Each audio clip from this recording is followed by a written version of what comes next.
We finally begin the discussion that we have been promising from the beginning of this course. We talk about the first atom, the atom, hydrogen atom, where Schrodinger equation can be solved, can be solved, let us just say that, let us not say easily. So, I hope all of us are as happy as this pretty little nucleus here. We have got the cartoon from this website, and the reason why I put it here is to remind ourselves that okay, in all this discussion of quantum mechanics that we have done, we said at the very beginning that Rutherford model had shortcomings, but the experiment was right. The experiment performed by Rutherford students Marsden, you might remember we had talked about it in the very first module. That experimental result was not wrong. It said that almost all the mass and all the positive charge of the atom is centralized on this big fat, and in this cartoon happy nucleus, and the electron goes around it. Now, the only thing that we have shed from there is that the electron goes around in circles, or the electron goes around in ellipses, or we have shed any pretense of being able to say what kind of trajectory the electron has in the atom, that we cannot say, right. But the essential model is that you have a heavy nucleus at the center, and in the rest of the atom, which is mostly void, you have our electron, and this electron wave function is obtained by the Schrodinger equation. Okay. That is what we are going to discuss over quite a few modules after this.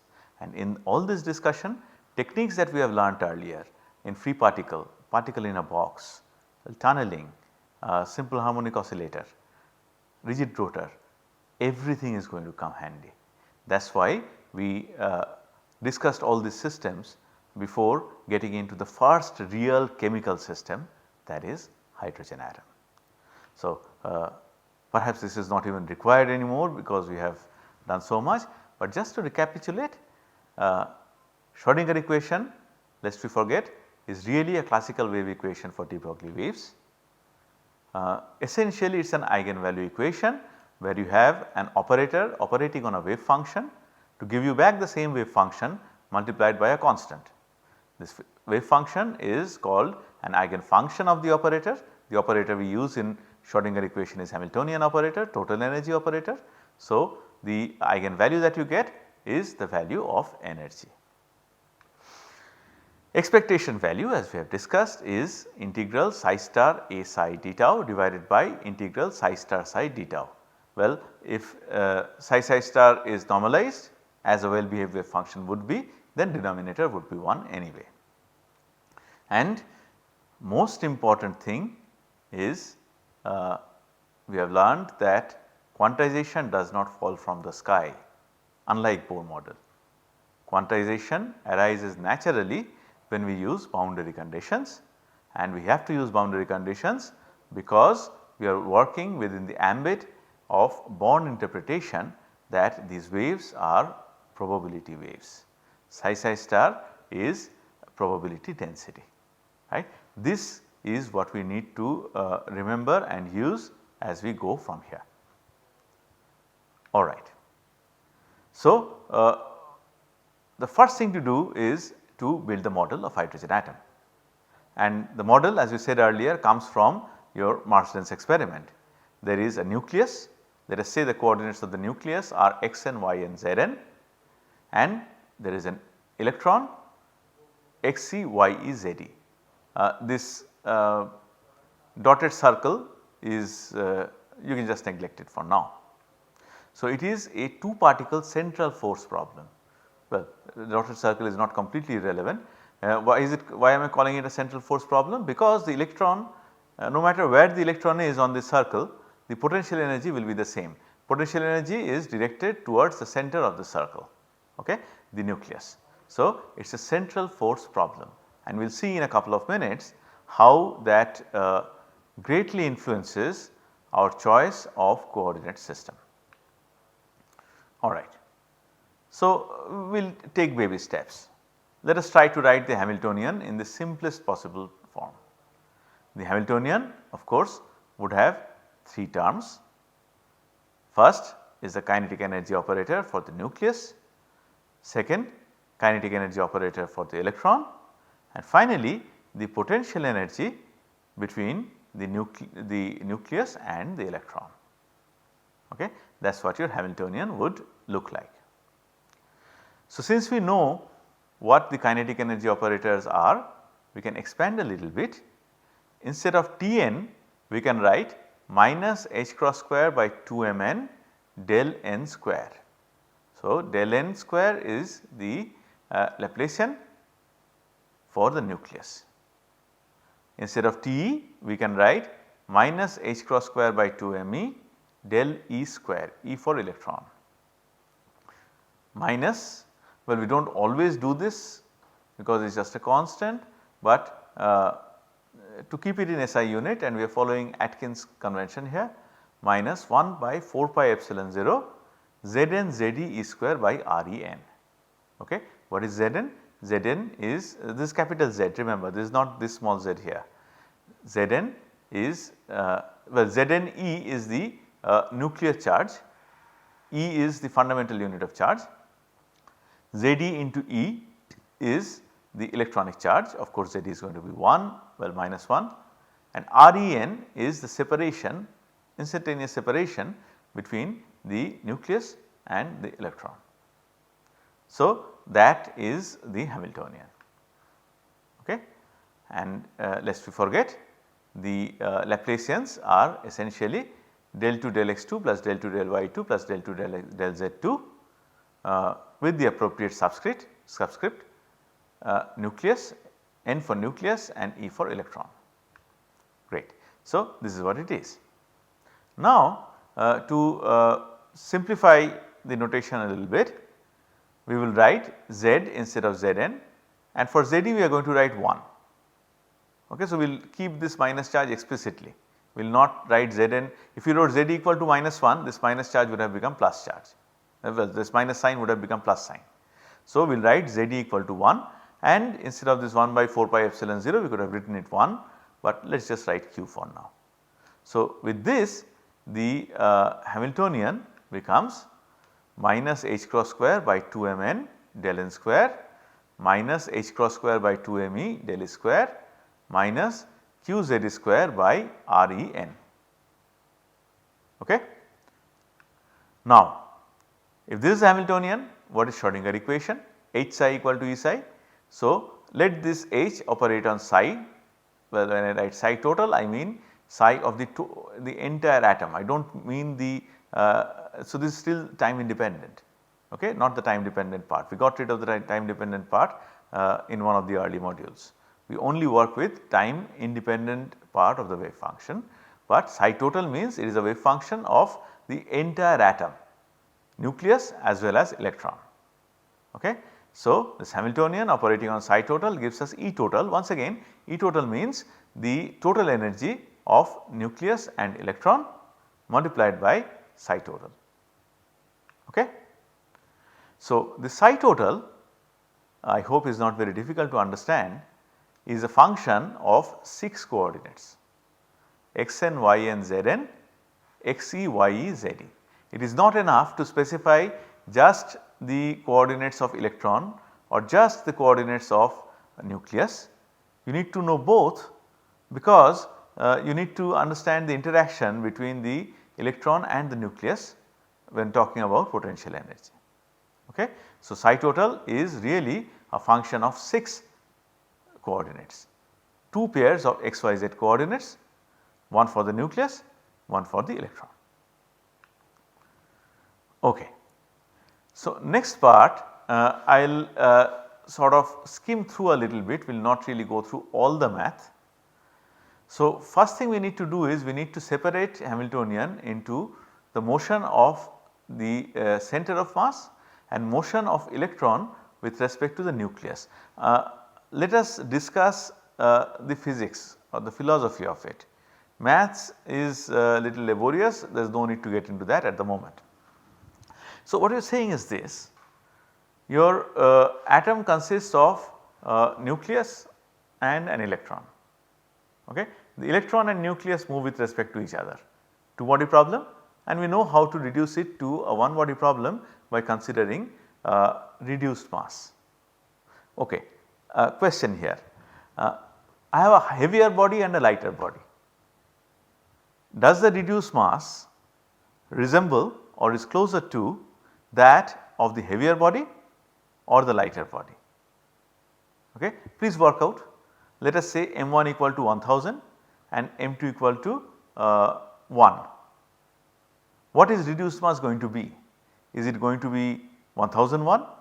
Is it going to be 999? Or is it going to be something close to 1? Okay. I leave it to you to figure that out. Okay. When you do it, you will see that it is actually closer to 1. Okay. So, we reduce this two body problem. See, it is like the sun and the earth. When we say the earth goes about the sun also goes about the earth. It is just that since earth is much lighter than the sun, the effective mass in the system is like that of the earth. So, approximately we can say that sun is stationary and the earth is going around the sun.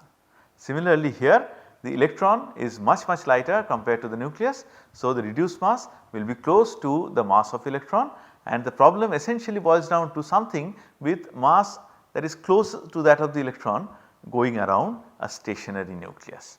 That is what we are going to arrive at eventually. And the other thing is the entire atom is moving.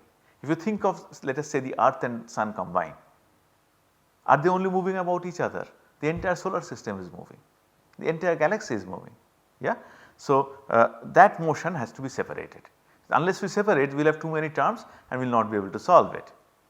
So, we have to separate the Hamiltonian into center of mass and internal coordinate.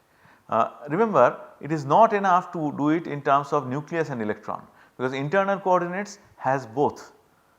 You are talking about potential energy. So, you need the coordinates of nucleus as well in addition to that of the electron. Okay. But if you can figure out how the center of mass moves and how electron moves with respect to each other, electron moves with respect to the nucleus, these are two separate kinds of motion. We should be able to separate them. Okay. So, let me just show you the definitions and not go through the math. Let us say this is the position of the electron which has mass me, this is for nucleus, this is the center of mass. Let us say this diagram is definitely not to scale. So, this is the position vector of the nucleus Rn, position vector of the electron Re, and you know how they are defined, the position vector of Cm. So, what we do is we define this kind of a system where x is equal to xc minus xn, y equal to ye minus yn, z equal to ze minus zn. What is that? Just think of the x coordinates. So, if this is the x coordinate of the nucleus, this is the x coordinate of the electron, xc minus xn essentially is the separation of the electron and the nucleus in x direction. Ye minus yn is the separation between electron and nucleus in the y direction, same for z. Okay. And this is this separation is the important parameter when you talk about potential energy. This separation is important when you talk about the motion of electron with respect to the nucleus, relative motion, and this R is Ren.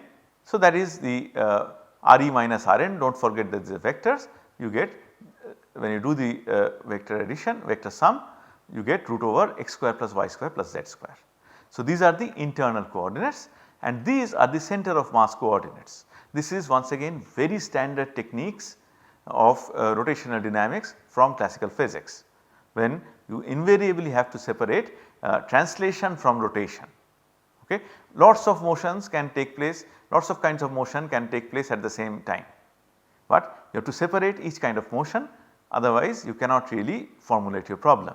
So, capital X, capital Y, capital Z denote the position mass weighted position coordinates of the center of mass, and capital R is also for the center of mass. So, what happens is that this Schrodinger equation in terms of electronic and nuclear coordinates can be rewritten in terms of your relative coordinates and center of mass coordinates. Okay. So, what we see is how you do it. I will just browse through the appendix 1. If you are interested in the detail, you can go through it. It is not required for this course.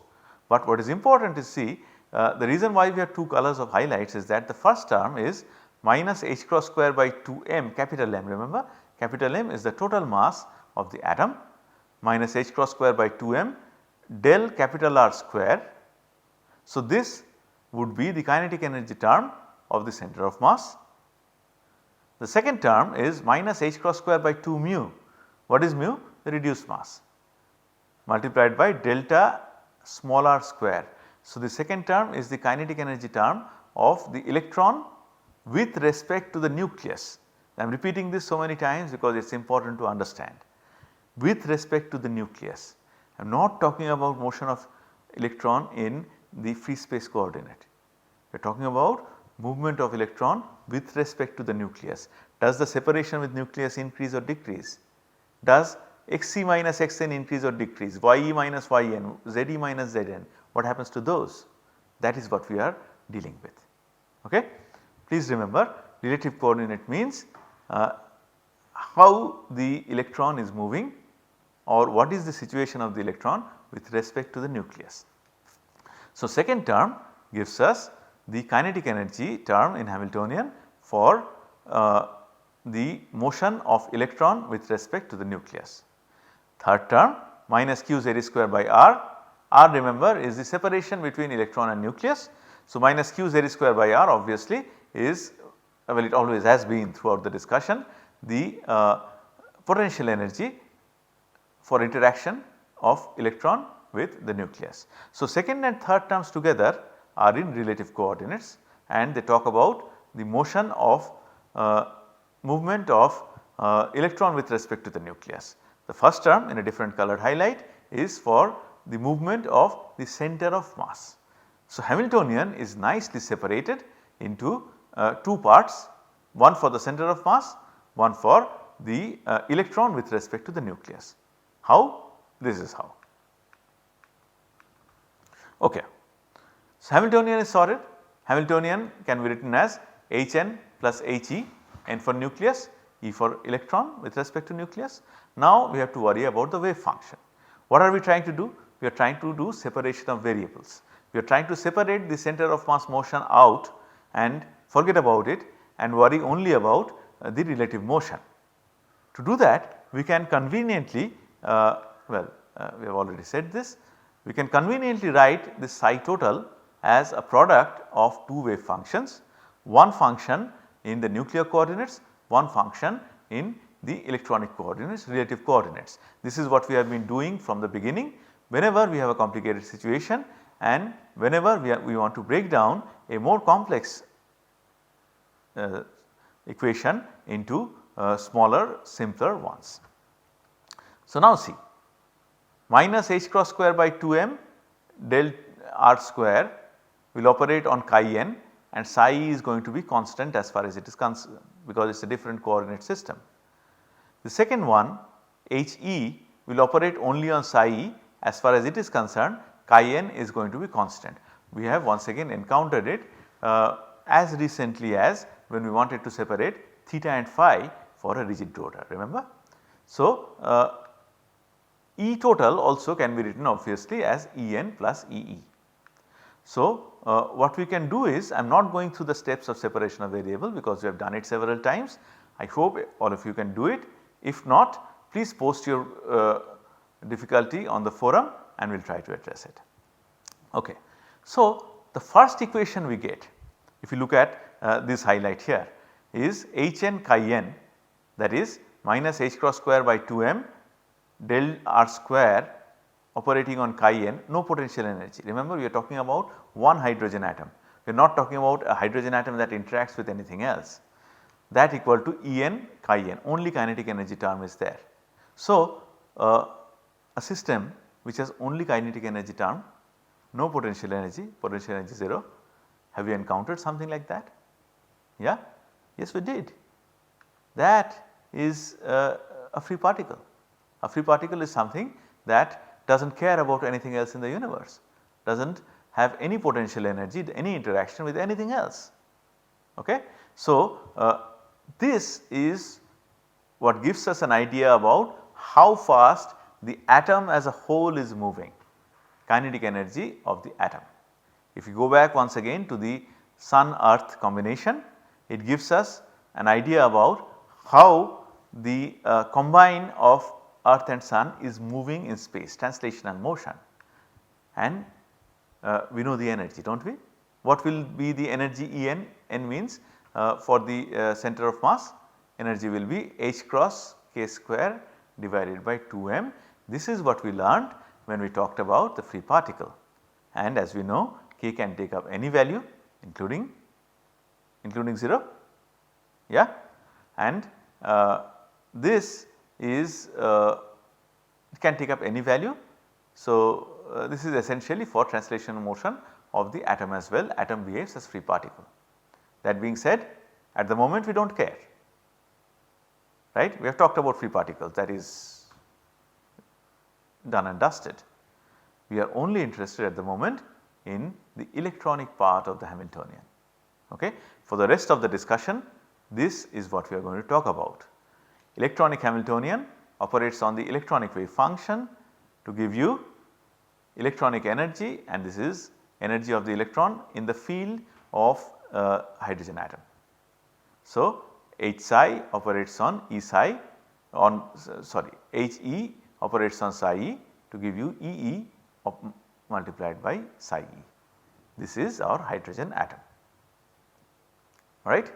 Now, Cartesian coordinates is what we are most comfortable with. So, we know very well that the Laplacian is written as del 2 del x 2 plus del 2 del y 2 plus del 2 del z 2, and even if we do that, we can perhaps try to write psi e as a product of psi e x, psi e y, psi e z, and try to separate the variables. We would have been successful in doing it if the second term was not there. The second term is qz is minus qz square by r, and r is square root of x square plus y square plus z square, and that is a problem, because this electronic wave function, which is a function of x and y and z, if you try to separate it out in terms of something like psi e of x multiplied by psi e of y and multiplied by psi e of z, this term in the Schrodinger equation is going to create a problem, because you cannot break it down into something in x multiplied by something into y into something into z. How do you do that with square root of x square plus y square plus z square? So, because of this problematic term, it is not possible to separate out the Hamiltonian into 3 different coordinates. We cannot proceed further even with hydrogen atom if we want to stick to Cartesian coordinates. So, we need to use a new coordinate system. What will this coordinate system be? Well, it is not really new, we are already familiar with it. The coordinate system that we are going to use is spherical polar coordinates, and as we know spherical polar coordinates and Cartesian coordinates are interrelated. So, once we know theta, phi and r, we can actually work out x, y and z, okay, without much hassle. Okay. Z can be worked out by r cos theta, x can be worked out from r sin theta cos phi, and so on and so forth. So, if required we can go back to Cartesian coordinates also, but it is easier to formulate the problem in spherical polar coordinates. Why? Because remember what was the problematic part in our formulation. The problematic part was that r in denominator, r is square root of x square plus y square plus z square. So, we said we cannot separate it into something in x, something in y, something in z. But here r itself is a coordinate in spherical polar coordinates, that is the beauty of it. So, since r itself is a coordinate, at least during formulation we do not have to worry about it. Okay? That is point number 1. Point number 2 is it makes perfect sense to formulate this problem in terms of spherical polar coordinates, because as we said a little while ago, it is a central field problem. The electron is attracted to the nucleus, right. So, no matter where it is, if you draw an arrow, so that is the direction in which the attraction is, okay. Central field problem, and central field problems are best handled in terms of spherical polar coordinates. So, this is what we are going to use, and the next step of course then would be to convert the Laplacian into spherical polar coordinates, right. Remember, we have already done that when we talked about rigid rotor, okay. At least we pretended to do it. What we said at that time is this here is the kinetic energy operator in spherical coordinates, and we showed you some appendix 2. Remember appendix 2, it was called appendix 2 because originally it was here in this presentation. I lifted it and took it there, okay. So, anyway, axiomatically we take the kinetic energy operator in spherical coordinates, multiply it by well, this is Laplacian. So, multiply it by minus h cross square by 2 mu, and to get the Hamiltonian we add minus q z square by r, okay. To get Schrodinger equation for the electronic part in spherical polar coordinates, we make this Hamiltonian in spherical polar coordinates operate on psi e to give us E into psi e, okay. Now, all this is in r, all this is in theta, all this is in phi. What is the next thing to do? The next thing to do is to separate this into 3 equations, one in r, one in theta, one in phi, okay. To do that, again I will go through this a little quickly because we have done it many times, but please do it yourself and make sure that everybody is on the same page, okay. To start the separation, we multiply with minus 2 mu r square divided by h cross. Why? Because I have this minus h cross square by 2 mu on this side, and here we have r square multiplied by sin theta d phi. So, if we do this, then at least a little bit of cleaning up is there. The first term becomes del del r, this one, del del r multiplied del del r operating on r square del psi e del r. The second term becomes, well, now this r square is gone, 1 by sin theta del del theta operating on sin theta del psi e del theta. What about the third term? We get 1 by sin square theta del 2 del psi e del phi 2.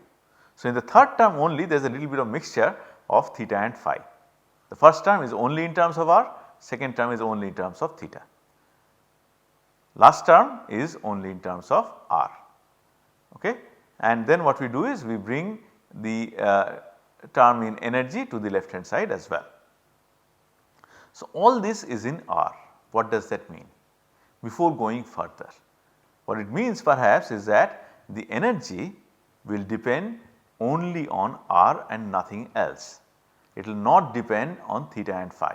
Of course, it is a little premature to say this because we have still not separated the wave function into r theta phi components, but I hope it is not very difficult for you to understand that that is where we will inevitably be headed anyway. Yeah. So, that is interesting, and that takes us back to Rutherford's model. Remember, in Rutherford's model energy would depend only on the separation, right, what we call the radius of the orbit, or in Bohr's model. In Bohr actually worked out something where expression of energy was there and there was something in 1 by r square, right. So, now it appears that we will reach somewhere similar after all this sophisticated treatment. This is in theta and phi. So, what we have is we have one part in r, one part in theta and phi. So, we can take them to different sides if we write the wave function as capital R, which is a function of R, capital theta, which is a function of theta, capital phi, which is a function of phi. And for the rest of the module, we just write it as capital R into capital theta into capital phi. So, you know how to do the separation. I will not say all that. We just do the separation, do the differentiation. I will just do one maybe. When you differentiate with respect to R, capital theta, capital phi are not functions of R. So, they come out and you are left with del capital R, del R only. Similarly, these functions come out, and now this is what you get. How do you get the terms together? Just multiply with 1 by capital R, capital theta, capital phi, like what you have done for rigid rotor, and then you get on the left hand side 1 by capital R del R operating on R square del R plus 1 by capital theta into 1 by sin theta del theta operating on sin theta del capital theta del theta plus 1 by capital phi 1 by sin square theta del 2 capital phi del phi 2 plus 2 mu r q z square by h cross square plus 2 mu r square by h cross square E equal to 0. E means electronic energy. Okay. So, just rearrange it a little bit, take everything in R together on one side, take everything in theta and phi on one side, you get upon rearrangement you get this. So, left hand side is entirely in terms of the radius r. So, we call it the radial part, right hand side is only in terms of theta and phi angles. So, we call it angular part. So, as usual we equate it to a constant beta, because otherwise something that is function of r but not theta phi cannot be equal to something that is function of theta and phi but not r. They have to be constant. So, this beta is a constant that links radial and angular parts. Okay. So, we have been able to separate Schrodinger equation into a radial equation and an angular equation, and the angular equation is familiar to us. We have encountered it when we talked about rigid rotor, remember. So, we know how to separate the angular equation into its component as well. So, that is what we are going to do in the next module, and we are going to recapitulate what we have done in rigid rotor, and we will see how the quantum numbers emerge nicely from using boundary conditions in the subsequent discussion.